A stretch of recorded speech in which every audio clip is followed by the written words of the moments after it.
Ghanatube so we have for model snowy.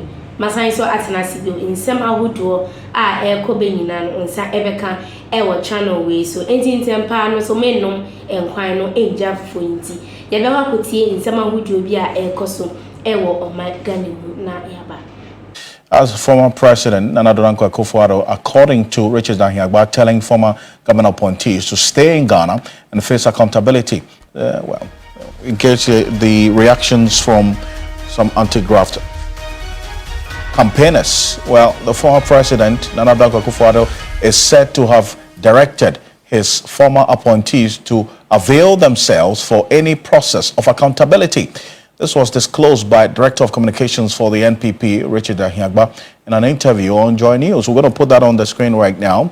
And this is exactly what is quoted to have said. Let's put it on the screen. It says, quote, "There's an effective commitment right from the former president himself. He has given a directive to ensure that our people are available to do that." That is, I just don't want to go into the details of what he said, but there's that disposition from the former president, an indication to stay and make sure that you account for your stewardship.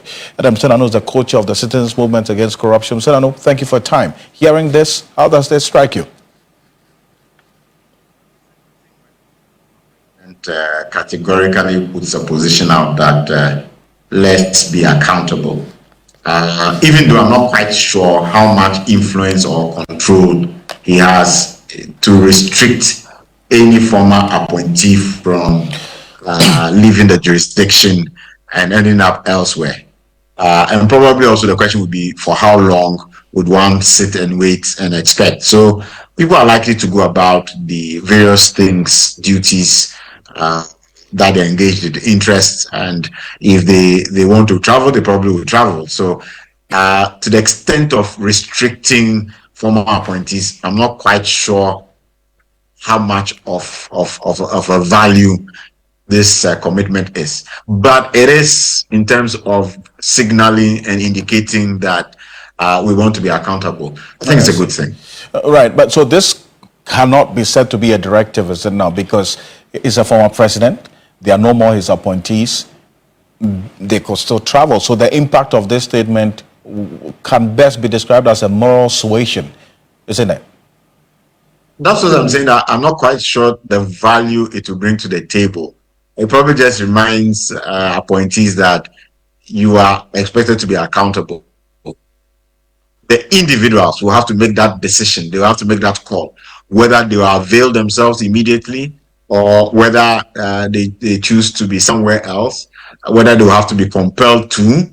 For example, if the OSP would have to then declare some more fugitives because they are not making themselves available, and we hope not.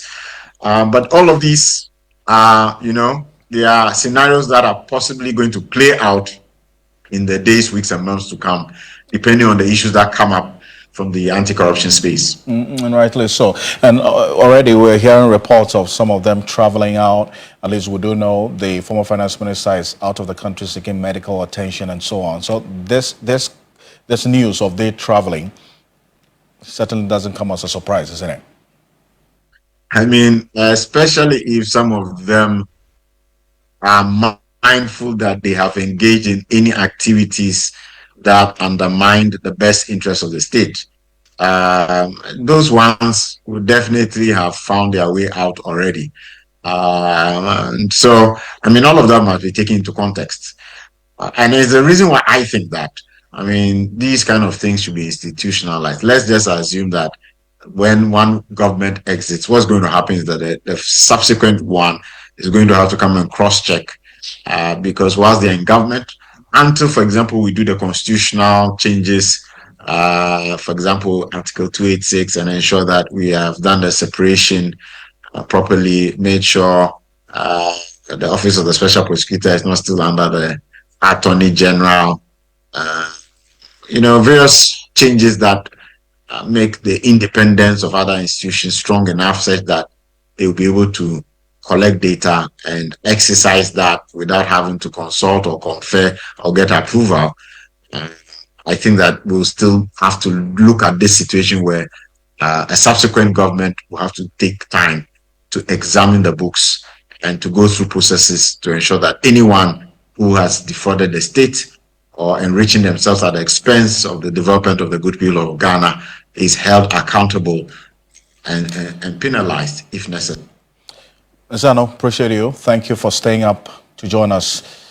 This is the co-chair of the Citizens Movement Against Corruption.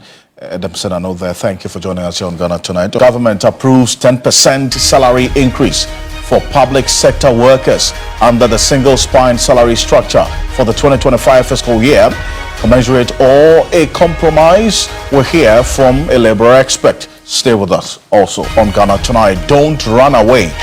Well, that's according to statements attributed to the former president, Nana Addo, which was communicated by the Director of Communications of the MPP, Richard Ahangba, saying that the former president is telling his appointees, as a former government appointees, to stay in Ghana and face accountability.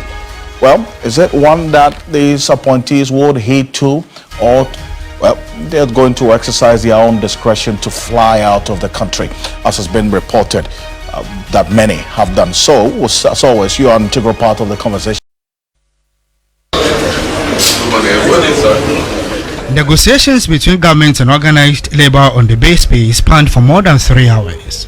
Initially, the Finance Minister, Dr. Keizala Tuforsen, tabled an 8% increase, which prompted organized labor to reduce their demand from 60 to 35%.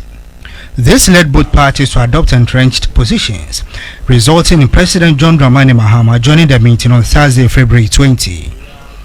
President Mahama convinced organized labor to accept a 10% increase and assured them of better days ahead. I'll just appeal to you that let's temper our demands for this year. And once we get out of the woods, we've set good targets to bring inflation down so that the cost of everything will come down. We've set targets to grow the economy, to make things better. And when the cake is baked and it's bigger, we'll share bigger. We are proposing an independent emoluments committee that would set the incomes for everybody from the president right down to the ordinary laborer. We are prepared to walk this journey with you, but I just appeal to you that let's reach agreement on this one so that we use this year as the year of correction. And then after we've corrected, we'll see how the economy continues to go. Once the economy moves in the direction that we are all hoping for, we all, if we have an independent emoluments committee, maybe if you suggest 35%, I'll support you because it will affect my pay too. After the president left the meeting, the Sector Minister for Labour, Jobs and Employment, Dr. Rashid Purple, announced the base pay. The parties negotiating as the Public Services Joint Standing Negotiating Committee have concluded negotiations for the 2025 single spine salary structure base. It is agreed as follows. Terms of agreement that the base pay on the single spine salary structure has been increased by 10% across board from January 2025 to December 2025. The Minister of Finance, Dr. Keizala Tuforsen, pleaded with organized labor to consider the government's efforts in reviving the economy to meet their needs. Labor have gone through also a lot, obviously, as a major stakeholder in the Ghanaian economy. It hasn't been easy for all of us. But then again, we recognize that this year is the year that all of us, as stakeholders of the Ghanaian economy, will have to begin the process to sacrifice. But what we can also assure Labour is that we won't let you down. Later, the Minister of Labour, Jobs and Employment again announced the national daily minimum wage.